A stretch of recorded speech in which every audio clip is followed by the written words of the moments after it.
సరే, అందరికీ కూడా ప్రభువైన యేసుక్రీస్తు నామములో మరోసారి శుభాభివందనాలు తెలియజేస్తున్నాను. సహోదరులరా, మరి ఒక సహోదరుడు వికేఆర్ మాట్లాడిన మాటలు యూట్యూబ్లోన హల్చల్ అవుతూనే ఉన్నాయి. ఏమిటి? ప్రసన్నబాబు గారు చేసిన ప్రసంగానికి ఆదాము మనలో ఒకరి వంటి వాడాయనని ఆదికాండము 3వ అధ్యాయం 22వ వచనంలో మాట్లాడిన మాటను అతను మాట్లాడుతున్న మాటలు ఎలా ఉన్నాయంటే, వదరబోతలంటూ గిలగిల గిలగిల కొట్టుకుంటున్నారు నా దెబ్బకి అంటూ రెచ్చిపోయి మాట్లాడుతున్నాడు. ఒకసారి ఆ వీడియోను మీరందరూ కూడా చూడండి, మీకు అర్థమవుతుంది. అతని యొక్క గాడిద గంభీరత మీకు అర్థమైపోతుంది. ఇక ప్రసన్నబాబు గారు మాట్లాడుతూ ఆదికాండము 3:22లో సందర్భం ఆల్రెడీ ఎన్కౌంటర్ చేశాను, గిలగల కొట్టేసుకుంటున్నారు. ఆదాము మనలో ఒకని వంటి వాడాయను అని దేవుడు అన్న మాట, మంచి చెడులు ఎరుగునట్లు ఆదాము మనలో ఒకని వంటి వాడాయను. ఇలా ప్రసంగాలు చేయటము ఎంతవరకు న్యాయం? ఏదైనా సమాధానంగా మాట్లాడుకోవచ్చు, కానీ ఈ వికేఆర్ అనే వ్యక్తి ఎలా ఉన్నాడంటే, ఇతరులను తూలనాడుతూ, ఇతరులను విమర్శిస్తూ, ఆనాటి నుంచి నాటి వరకు కూడా బీవైవై నుంచి ఎందుకు అతన్ని తొలగించవలసిన పరిస్థితి వచ్చిందంటే, అందరితో కూడా ఇవే గొడవలే, ఇవే విచిత్రకరమైన వాదనలే. అక్కడ గెలుపు ఉండదు, ప్రేమతో మాట్లాడే తత్వం కూడా ఉండదు. కాబట్టి ఇలాంటి వ్యక్తిని జయశాలి పిడి సుందరరావు గారు తీసివేయటము చాలా సంతోషకరమైన విషయం అని నేనైతే భావిస్తున్నాను. అయితే ఒకసారి మనం అందరము కూడా ఆ విషయాన్ని ఆలోచన చేసుకుందామండి. ఆదికాండము 3వ అధ్యాయము చూడండి ఒక్కసారి. ఇదేదో ప్రసన్నబాబు కొత్తగా పెట్టిన సిస్టమేటిక్ కాదు, బైబిల్లో నూతనంగా అమార్చాడండి అని చెప్పుకోవటానికి కాదు, ఆల్రెడీ దేవుడు చెప్పిన మాట. ఆదికాండం 3వ అధ్యాయం 22వ వచనము. అప్పుడు దేవుడైన యెహోవా ఇదిగో మంచి చెడ్డలను ఎరుగునట్లు ఆదాము మనలో ఒకని వంటి వాడాయను. ఎవరితో మాట్లాడుతున్నాడు? ఇది ఆదాము కొరకు మాట్లాడుతున్నాడు. ఎవరితో మాట్లాడుతున్నాడు? ఇదిగో ఆదాము మనలో ఒకని వంటి వాడాయను. దోతలలో ఒకని వంటి వాడు కాదు, మనలో ఒకని వంటి వాడాయను. అంత పెద్ద పాపం చేసిన వాడు దైవం ఎలా కాగలడు? ప్రసన్నబాబు గారు చెప్పింది చాలా తప్పు తప్పు తప్పు అని కేకలు వేస్తున్నాడు మనవాడు, రంకెలు వేస్తున్నాడు. కానీ దేవుని వర్లరా, ఇది ఎవరు చెప్పిన మాట? సాక్షాత్తు దేవుడు చెప్పిన మాట. మనలో ఒకని వంటి వాడాయను. ఎందులోన? మంచి చెడ్డలు ఎరుగునట్లు. ప్రారంభంలో అవ్వాదాములు ఎలా ఉన్నారు? మంచి మాత్రమే తెలుసు, చెడు అనేది తెలియదు. కాబట్టి చెడు జోలికి వెళ్ళుకోకున్నట్టుగా మీరు ఈ పండు తినకూడదు అనేటట్లుగా దేవుడు ఖచ్చితంగా చెప్పేశాడు. అయినా ఆ సర్పము మోసగించినందువలన వారు తినేశారు. వారు మనోనేత్రాలు తెరవబడ్డాయి. మంచి ఏదో చెడు ఏదో అర్థమైపోయింది. మంచి చెడులు తెలిసిపోయాయి. కాబట్టి మనిషి ఈరోజు ఎక్కువగా ఆకర్షితుడు దేనికి అవుతున్నాడు అంటే, చెడుకే ఎక్కువ ఆకర్షితుడు అయిపోతున్నాడు. దేవునికి కూడా మంచి చెడులు తెలుసు. ఈ అనంత విశ్వంలో, ఈ ముల్లోకాలలో కూడా మంచి చెడులు ఎవరికి తెలుసు అంటే, ఒక మనిషికి మాత్రమే తెలుసు, ఒక దేవునికి మాత్రమే తెలుసు. కాబట్టి మంచి చెడులు ఎరుగునట్లు మనలో ఒకని వంట అంటే దేవుని యొక్క స్వభావము వచ్చేసింది. ఇక దేవుని యొక్క ఆలోచనలు, దేవుని యొక్క విధి విధానం వచ్చేసింది. ఎవరికి? ఆదాముకి. ఎవరన్నారు ఈ మాట? సాక్షాత్తు దేవుడు అన్నాడు. కాబట్టి దేవుని వల్లరా, ఆదాము ఏదో పెద్ద తప్పు చేశాడు. ఆదాము కానీ మనిషి కానీ ఎప్పుడూ కూడా దేవునితో సమానులు కాలేరు. ఇది తప్పు. బీవైవై వారు నేను ఆల్రెడీ కౌంటర్ ఇచ్చేసాను, గెలగెల కొట్టుకుంటున్నారు అనేటట్లుగా మాట్లాడాడు సహోదరుడు. నువ్వు ఇచ్చే కౌంటర్లకి యూట్యూబ్లో ఎవరో దేవుని వాక్యం తెలియలేని వారు మాత్రమే శభాషణ సంకలు కొట్టుకుంటారే కానీ, దేవుడు చెప్పిన మాటను అర్థం చేసుకుంటే మనకంతా కూడా తెలుస్తుంది. మరొక విషయం, లూకా సువార్త 3వ అధ్యాయం 38వ వచనాన్ని కూడా మనం చదవగలిగితే, కెయ్యేనును ఎనోషుకు ఎనోషు షేతుకు షేతు ఆదామునకు ఆదాము దేవుని కుమారుడు. ఆదాము ఎవరంట? దేవుని కుమారుడు. మరి ఆదాము దేవుని కుమారుడు అని స్పష్టంగా చెబుతున్నాడు. దేవుని యొక్క వాక్యము మనకు సెలవిస్తుంది, తెలియపరుస్తుంది. అంటే పాపం చేశాడు కదా ఆదాము, తప్పు చేశాడు కదా, ఇంకా దేవుని కుమారుడని ఎందుకు చెప్పుకోవాలి? ఆదాముకున్న జ్ఞానము, ఆదాముకున్న ఆలోచన ఈ వీకే కొంటే బాగుండదేమో అనిపిస్తుంది. వీడు నిజంగా బీఓయూ పైన చాలా కక్షలు కట్టి కక్షపూరితంగా మాట్లాడడానికి సిద్ధపడుతున్నాడు తమ్ముడు. అయితే ఏదేమైనప్పటికీ కూడా సహోదరులరా, నిజాన్ని మనమందరం కూడా తెలుసుకోవాలి, తెలియపరచాలి. ఒకరికొకరు విరుద్ధ భావాలు వద్దు. కాబట్టి ఆదాము దేవుని కుమారుడు. ఆదాము ఎవరు? దేవుని కుమారుడు. మరి పాపం చేశాడు కదా, దేవుని మాటను తీసివేశాడు కదా. ఆదాము దేవునికి కుమారుడు ఎలా కాగలడు అనే విధంగా మనం ఆలోచన చేస్తాము. నిజంగా ప్రేమైన వాళ్ళరా, దేవుడు నేలమంటితో నరుణ్ణి నిర్మించి వాని నాసిక రంధ్రములో జీవవాయును ఊదగా నరుడు జీవాత్మ ఆయన అన్న సంగతిని మనం ఆలోచన చేస్తే, మొదటి ఆదాము ఎలాంటి వాడు? ప్రకృతి సంబంధమైన వాడు. రెండవ ఆదాము ఎలాంటి వాడు? ఆత్మ సంబంధమైన వాడు. కాబట్టి ప్రకృతి సంబంధమైన శరీరం ఉన్నది, పరలోక సంబంధమైన ఆత్మ కూడా ఉన్నది అన్నట్లుగా 1 కొరింథీయులకు రాసిన పత్రిక 15వ అధ్యాయము 47 నుంచి 49 వచనాల వరకు కూడా మనం చదవగలిగితే చక్కగా చెప్పాడు.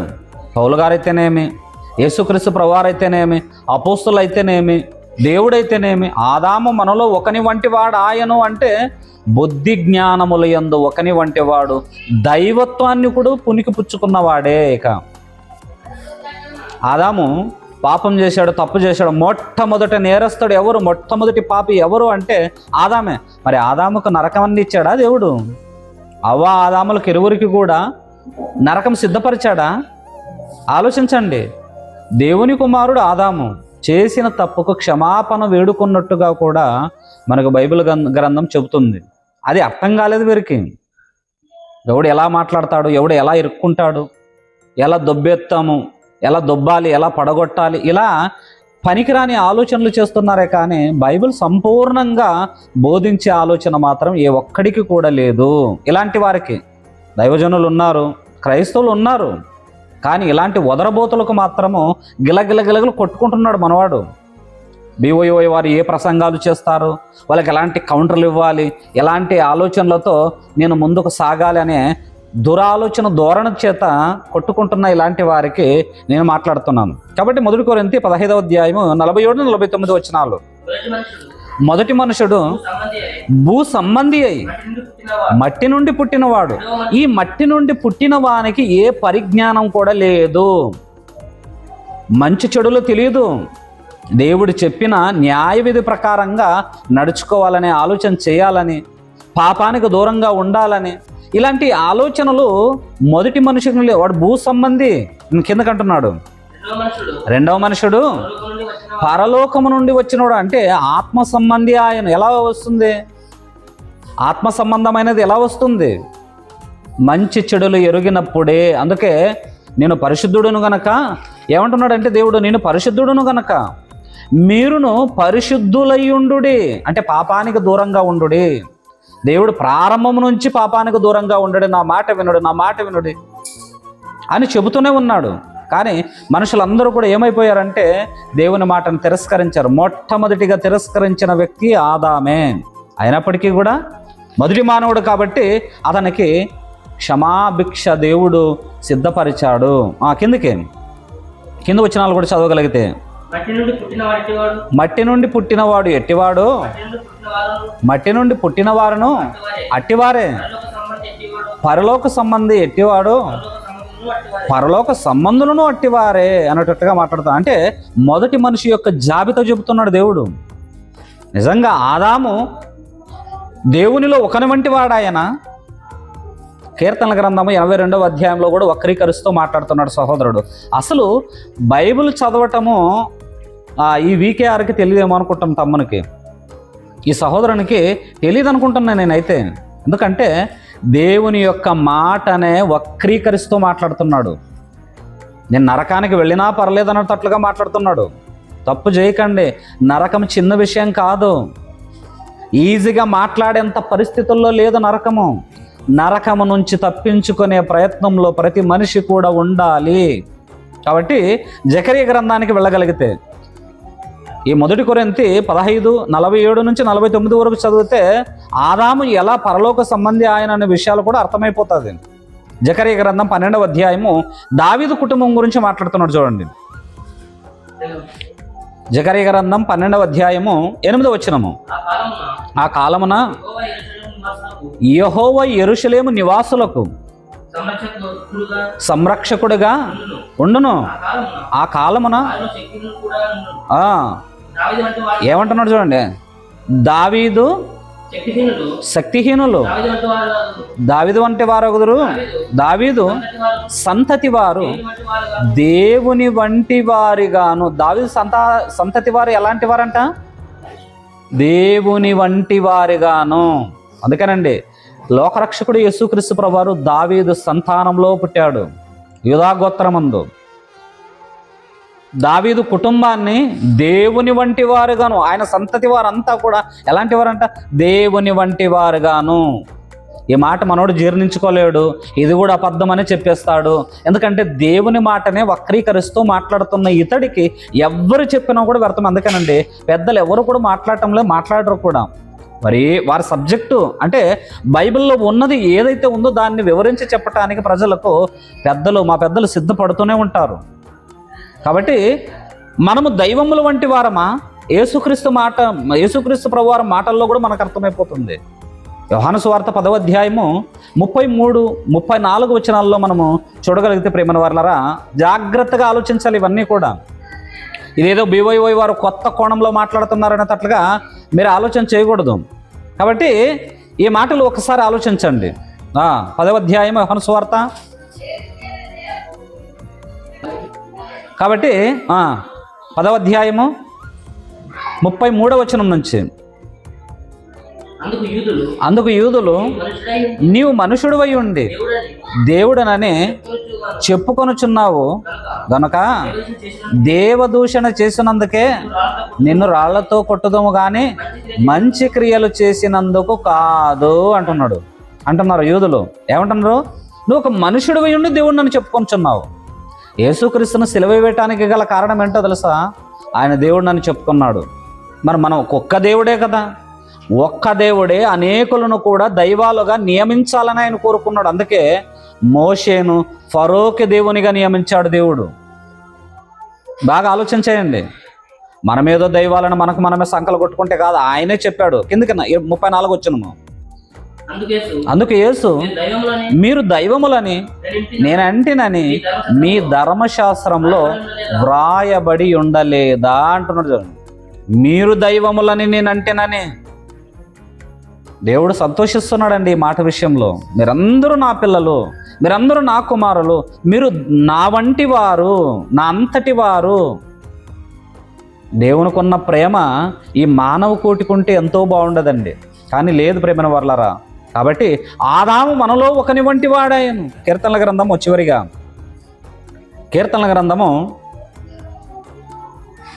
82వ అధ్యాయము 2వ వచనము 6వ వచనము 1వ వచనం నుంచి చదువుకుందామండి. దేవుని సమాజంలో దేవుడు నిలిచి ఉన్నాడు, దైవముల మధ్యన ఆయన తీర్పు తీర్చుచున్నాడు. అంటే దైవాలు అనే పదం కూడా దేవునికి అర్థం కాలేదు. న్యాయాధిపతులు అనాలి దేవుడు అనేటట్లుగా దేవునికే నేర్పిస్తున్నాడు మనోడు. ఆలోచించండి. దైవముల మధ్య ఆయన తీర్పు తీర్చాను. దైవాలంటే ఎవరు? న్యాయాధిపతులు. మరి దేవుడు న్యాయాధిపతి కాదా? సైన్యములకు అధిపతి కాదా? న్యాయాధిపతి, సైన్యములకు అధిపతి అని ఆయనకు మాత్రమే పేరుండాలి, కానీ మనుషులకి ఎందుకయ్యా న్యాయాధిపతులు? దేవుడు తన పిల్లలను దైవములుగా మలచాలని కోరుకున్నాడు. నా వంటి వారిగా ఉండాలని. నేను పరిశుద్ధుడును గనక మీరును పరిశుద్ధులై ఉండుడి, పాపానికి దూరంగా ఉండుడి, నీతి మార్గంలో నడువుడి అని దేవుడు చెబుతున్నాడు. 6వ వచనం కూడా చూడండి.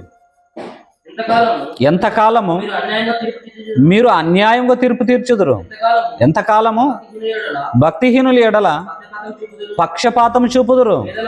పేదలకును తల్లిదండ్రులు లేని వారికి న్యాయము తీర్చుడి. ఇవన్నీ మాట్లాడుతున్నాడు. ఎందుకంటే అన్యాయంగా బ్రతుకుతున్నారు. దైవములుగా ఉండవలసిన వారు, నీతి మార్గంలో నడవలసిన వారు ఏం చేశారంటే అన్యాయమైన క్రియలకు వెళ్ళిపోయారు. దురాలోచనలో బ్రతుకుతున్నారు. కనుక దేవుని వర్లారా, ఆదాము మనలో ఒకని వంటి వాడు ఆయను అంటే నిజంగంటే ఆయనకు కూడా శక్తులు పవర్ వచ్చేసిందని కాదు, ఆయన కూడా ఆరాధించాలని కాదు, దేవునిలో కలుపుకుంటున్నాడు ఆయన తన పిల్లలైన వారందరినీ కూడా. తప్పు చేశాడు. తప్పు చేసిన వెంటనే మీరు ఈ పండు తినమున నిశ్చయముగా చచ్చెదరు అన్నాడు. చచ్చాడా లేదా చెప్పండి? ఆదాము అవాదములు చచ్చారా? చావు ఎవరి ద్వారా వచ్చింది? శిక్ష అనుభవించాడా లేదా చెప్పండి? ఆదాము అనుభవించాడు. దేవుడు చెప్పిన మాట ప్రకారంగా శిక్షకు అర్హుడైపోయాడు. అంతేకాని చేసిన తప్పుకు పశ్చాత్తాపడితే దేవుడి ద్వారా క్షమాపణ దొరుకుతుంది. ఆయన లోకంలో నిత్య జీవం ఉంటుంది. ఆయన ఎలాగైతే శాశ్వతుడై బ్రతుకుతాడో ఉంటాడో మనము కూడా శాశ్వతులుగా ఆయన పక్కన ఉండేదము. ఇదండి దేవుని వాక్యము. కానీ సహోదరులు చాలామంది కూడా వెర్రవేగుతో మాట్లాడుతూ ఎక్కువగా ఈ తమ్ముడు VKR చాలా ఓరెత్తిపోతున్నాడు. ఏదేమైనప్పటికీ కూడా సత్యమేదో అసత్యమేదో గమనించండి. అన్యాయపరంగా మేము నడుచుకుంటే మేము దేవునికి శిక్షకు లోబడిపోతాము. దేవుని శిక్షకు లోబడిపోవాల్సిందే ప్రతి ఒక్కరు కూడా. మీరు కూడా సత్యమైనదేదో అసత్యమైనదేదో ఆలోచించండి. దావీదు ఇంటివారు దేవుని వంటి వారుగాను మీరును దైవములని నేనంటే నేను మీ ధర్మశాస్త్రంలో వ్రాయబడి ఉండలేదా? వాక్యం ఎవరికి వచ్చునో వారే దైవములని. ఈరోజు వాక్యాన్ని చదువుకుంటున్న ప్రతి ఒక్కరూ కూడా దైవాలుగా ఉండాలని ఈ ప్రభువైన యేసుక్రీస్తు ప్రభువారు చెప్పారు. లోకరక్షకుడైన దేవాది దేవుడు చెప్పాడు. కాదండి మేము దేవుళ్ళు కాదు, మేము పురగ వంటి వారము, ధూళి వంటి వారము, దుమ్ము వంటి వారము, నీవే, మేము పరిశుద్ధులం కాదు, నిర్దోషులము కాదు, దొంగలము, దోచుకునేవారము. బాప్తిసం తీసుకొని కూడా పరిశుద్ధులుగా ఉండాలని దేవుడు కోరుకుంటుంటే, నీతిమంతులుగా ఉండాలని, న్యాయాధిపతులుగా ఉండాలి, దైవాలుగా ఉండాలని దేవుడు కోరుకుంటుంటే మన వాళ్ళు ఏమంటారంటే దైవముతో మనము సమానలమా అంటే దేవుని మాటనే కాదంటున్నారా? BYY అంటున్న వాళ్ళు వేరే మాట్లాడుతున్న మాటలు కాదు. BYY వారు మాట్లాడిస్తున్నారు, BYY వారు చెబుతున్నారు అన్న తట్టుగా ఎవరు కూడా ఆలోచన చేయకండి. ఇది సాక్షాత్తు దేవుడు చెప్పిన మాటలు.